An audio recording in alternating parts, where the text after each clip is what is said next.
အီရန်နဲ့အမေရိကန်တို့ဆွေးနွေးမှုသဘောတူညီချက်မရခဲ့ကြောင်းအမေရိကန်ဒုသမ္မတ JD Vance ကပြောပါတယ်။ပါကစ္စတန်နိုင်ငံမှာ22နာရီကြာဆွေးနွေးပြီးတဲ့နောက်သဘောတူညီမှုမရဘဲအဆုံးသတ်ခဲ့တာပါ။အီရန်နိုင်ငံဟာနျူကလ িয়ার လက်နက်တွေတိစောက်မှုအပါအဝင်အမေရိကန်ရဲ့တောင်းဆိုမှုတွေကိုလက်မခံခဲ့ဘူးလို့ Vance ကပြောခဲ့ပြီးဆွေးနွေးပွဲရဲ့အားနည်းချက်တွေကိုထောက်ပြခဲ့ပါတယ်။သတင်းဆိုးကတော့ကျွန်တော်တို့သဘောတူညီမှုမရခဲ့ပါဘူး။ဒါကအမေရိကန်နိုင်ငံထက်အီရန်နိုင်ငံအတွက်ပိုဆိုးတဲ့သတင်းပဲလို့ကျွန်တော်ထင်တယ်။ဆွေးနွေးပွဲမှာပဲအရာတွေကလုံးဝသဘောမတူဘူးဆိုတာမျိုးကျွန်တော်တို့ရှင်းရှင်းလင်းလင်းပြောထားပြီးသားပါ။ဒါကြောင့်သဘောတူမှုမရပဲအမေရိကန်ကိုပြန်တော့မှာပါလို့ JD Vance ကပြောပါတယ်။အီရန်နဲ့အမေရိကန်တို့ဟာ1989ခုနှစ်အစ္စလာမ်တော်လှန်ရေးကလေးကထိပ်သီးအဆင့်ပထမဆုံးဆွေးနွေးမှုပြုလုပ်ခဲ့တာဖြစ်ပါတယ်။အီရန်နိုင်ငံသားရေးဝန်ကြီးက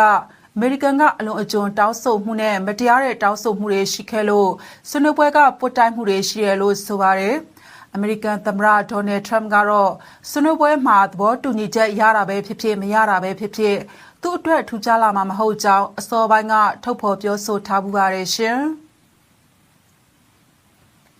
လာမယ့်သတင်းပတ်မှာအမေရိကန်မြို့တော်ဝါရှင်တန်မှာကျင်းပမဲ့ဆွေးနွေးပွဲတွေအတွက်လက်ဘနွန်အရာရှိတွေနဲ့တွေ့ချိန်မှာဟစ်ဇ်ဘိုလာနဲ့အပစ်ခတ်ရပ်စဲရေးကိုဆွေးနွေးမှာမဟုတ်ဘူးလို့အစ္စရေးကပြောလိုက်ပါတယ်။အစ္စရေးတပ်တွေကလက်ဘနွန်တောင်ပိုင်းကိုလူသေးတဲ့အထိနောက်တစ်ကြော့စတင်တိုက်ခိုက်နေချိန်စနေနေ့မှာအရေးပေါ်ဝန်ထမ်း3ဦးအပါအဝင်လူ10ဦးထပ်မံအစ္စရေးရဲ့တိုက်ခိုက်မှုတွေကြောင့်သေဆုံးခဲ့တယ်လို့လက်ဘနွန်ပြည်သူ့ကျန်းမာရေးဝန်ကြီးဌာနကပြောခဲ့ပါတယ်။လက်ဘနွန်တောင်ပိုင်းကနေရာတဒါဇင်ကျော်ကိုအစ္စရေးကစီးနင်းတိုက်ခိုက်ခဲ့တယ်လို့လက်ဘနွန်နိုင်ငံပိုင်မီဒီယာတွေကဖော်ပြခဲ့ပါတယ်။စနေနေ့ကနောက်ဆုံးတိုက်ပွဲအပြီးအစ္စရေးရဲ့တိုက်ခိုက်မှုတွေကြောင့်လူ2020သေဆုံးပြီး6436ဦးတရားရခဲ့တယ်လို့လက်ဘနွန်ကျန်းမာရေးဝန်ကြီးဌာနကပြောပါတယ်။အစ္စရေးရဲ့လေကြောင်းတိုက်ခိုက်မှုတွေနေဆက်ဖြတ်ကျော်ပစ်ခတ်မှုတွေဆက်ဖြစ်နေချိန်မှာဒေသအတော်များများမှာထိခိုက်သေဆုံးမှုတွေကိုမှတ်တမ်းတင်ထားတယ်လို့လည်းဝန်ကြီးဌာနကပြောခဲ့ပါတယ်ရှင်။အမေရိကန်ဒုတိယသမ္မတ JD Vance ဟာဧပြီလ12ရက်နေ့မှာပါကစ္စတန်နိုင်ငံရာဝါပင်ဒီမြို့မှာရှိတဲ့နူရ်ခန်လေတပ်စခန်းမှာလေယာဉ်ပေါ်မတက်မီလူအုပ်ကိုလက်မထောင်ပြခဲ့ပါတယ်။တနင်္ဂနွေနေ့အစောပိုင်းမှာသူ့ရဲ့ညှိနှိုင်းရေးအဖွဲ့ဟာ22နာရီကြာဆွေးနွေးပွဲတွေအပြီးအီရန်နဲ့သဘောတူညီချက်မရရှိခဲ့ပါဘူး။ဒါကြောင့်နှစ်ပတ်ကြာအပစ်ခတ်ရပ်စဲရေးကိုအန်ဒီရဲ့ဖြစ်စေခဲ့ပြီးတဲ့နောက်ပါကစ္စတန်ကနေပြန်လာတော့မယ်လို့သူကပြောပါတယ်။အမေရိကန်နဲ့အီရန်အကြီးတန်းခေါင်းဆောင်တွေဟာဧပြီ17ရက်မှာပါကစ္စတန်မြို့တော်အစ္စလာမာဘတ်မှာစစ်ပွဲကိုအဆုံးသတ်ဖို့ဆွေးနွေးပွဲတွေအတွက်စုဝေးခဲ့ကြတာပါ။ဒါပေမဲ့အီရန်အစိုးရကလက်ဘနွန်အရေးနဲ့ပိတ်ဆို့မှုတွေအပေါ်ကတိကဝတ်တွေမပါဘဲဆွေးနွေးပွဲတွေကိုစလို့မရဘူးလို့ပြောခဲ့လို့ဆွေးနွေးပွဲတွေအပေါ်တန်တရားဝင်ခဲ့ကြပါတယ်။အမေရိကန်နဲ့အီရန်ကြားအခုဆွေးနွေးပွဲဟာ1989ခုနှစ်အစ္စလာမစ်တော်လှန်ရေးနောက်ပိုင်းအမေရိကန်အီရန်အမြင့်ဆုံးအဆင့်ဆွေးနွေးပွဲဖြစ်တယ်လို့2015ခုနှစ်မှာအီရန်နျူကလ িয়ার အစီအစဉ်နဲ့ပတ်သက်လို့သဘောတူညီချက်ရခဲ့ပြီးတဲ့နောက်ပိုင်းနှစ်ဖက်အကြားပထမဆုံးတရားဝင်မျက်နှာချင်းဆိုင်ဆွေးနွေးပွဲလည်းဖြစ်ပါတယ်ရှင်။အမေရိကန်ရေတပ်ဖြတ်သင်္ဘော2စင်းဟာရေးပါတဲ့ရေလမ်းကြောင်းမှာမိုင်းရှင်းလင်းရေးလုပ်ငန်းတွေစဖို့ဟော်မုစ်ရေလက်ကြားကိုဖျက်ဆီးခဲ့တယ်လို့အမေရိကန်စစ်တပ်ဗဟိုစစ်ဘက်ကွပ်ကဲဌာနကစနေနေ့မှာပြောခဲ့ပါတယ်။ဖြတ်သင်္ဘောတွေဟာရေလက်ကြားကိုဖျက်ကျော်ပြီးအာရေဗျပင်လယ်ကွေ့မှာလှုပ်ရှားခဲ့တယ်လို့ CENTCOM ကလူမှုမီဒီယာမှာပြောခဲ့တာပါ။ဒီအောက်ဒရုန်းတွေအပါအဝင်အမေရိကန်တပ်တွေဟာလာမယ့်ရက်တွေအတွင်းရှင်းလင်းရေးလုပ်ငန်းမှာပါဝင်ဆောင်ရွက်မယ်လို့ CENTCOM ကပြောပါတယ်။စနေနေ့မှာအီရန်ရဲ့မိုင်းထောင်သင်္ဘောအလုံးကိုဖျက်ဆီးလိုက်ပြီလို့လည်းထရမ့်ကပြောခဲ့ပါတယ်။ဒီအောက်မိုင်းအနည်းဆုံးဒါဇင်လောက်ကိုရေလမ်းကြောင်းမှာချထားခဲ့တယ်လို့အမေရိကန်အရာရှိတွေကအမေရိကန်ထောက်လှမ်းရေးအကဲဖြတ်ချက်တွေကိုအခြေခံခွဲခြမ်းစိတ်ဖြာပြီးမလနှောင်းပိုင်းမှာ CBS News သတင်းဌာနကိုပြောခဲ့ပါတယ်။ဟော်မုစ်ရေလက်ကြားကိုဖျက်ပြီးရေနံတင်သင်္ဘောတွေနဲ့တခြားကုန်သွယ်ရေးသင်္ဘောတွေဖြတ်တန်းသွားလာမှုဟာစစ်ပွဲ6ပတ်အတွင်းလောကနီးပါးရပ်တန့်သွားခဲ့တာပါအမေရိကန်နဲ့အီရန်တို့အင်္ဂါနေ့မှာနှစ်ပတ်ကြာပြစ်ခတ်ရပ်စဲရေးသဘောတူညီချက်ချုပ်ဆိုပြီးတဲ့နောက်ပိုင်းရေကြောင်းသွားလာမှုတချို့ပြန်ဆခဲ့ပေမဲ့ရေကြောင်းသွားလာမှုဒေတာတွေအရနေပါနေဆဲဖြစ်ပါတယ်အပြစ်ခတ်ရပ်စဲရေးခိုင်မာပြီးရေကြောင်းသွားလာမှုပုံမှန်အဆင့်ပြန်ရောက်ရင်တော့ကမ္ဘာလုံးဆိုင်ရာရေနံထောက်ပံ့မှုဟာလပေါင်းများစွာအနှောက်အယှက်ဖြစ်နေအောင်မယ်လို့ခွဲခြမ်းစိတ်ဖြာသူတွေကသတိပေးခဲ့ပါတယ်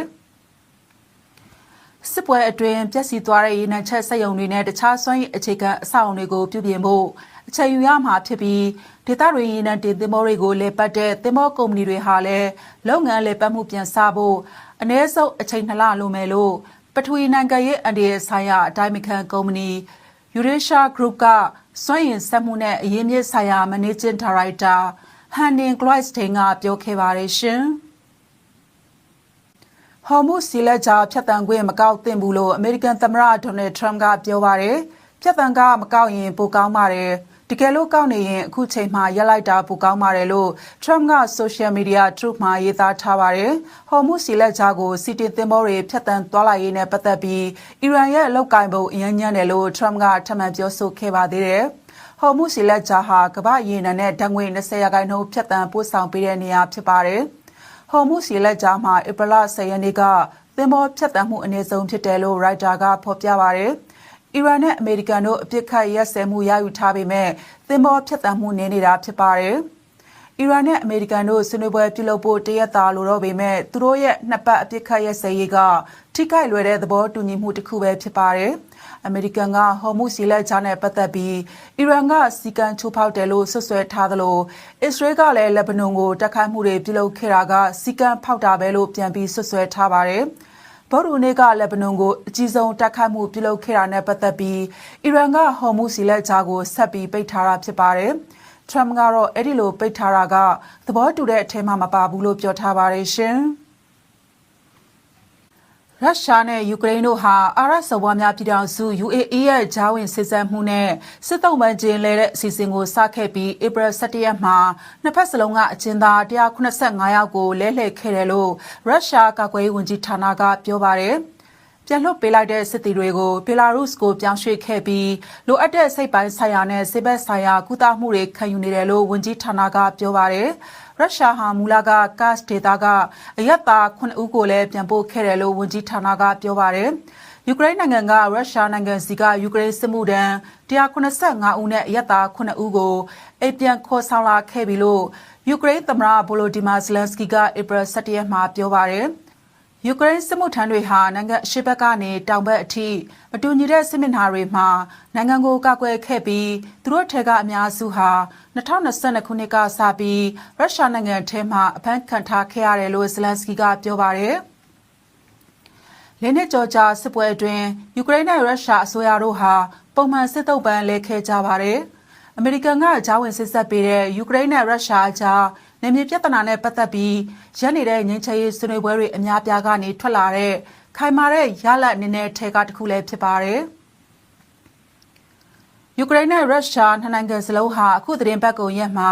Orthodox Easter ပွဲတော်ကိုကျင်းပနေချိန်မှာနှစ်နိုင်ငံအားလပ်ရက်အထိမ်းအမှတ်အဖြစ်32နာရီကြာအပြစ်ခတ်ရက်စဲရေးကိုသဘောတူညီခဲ့ကြပါတယ်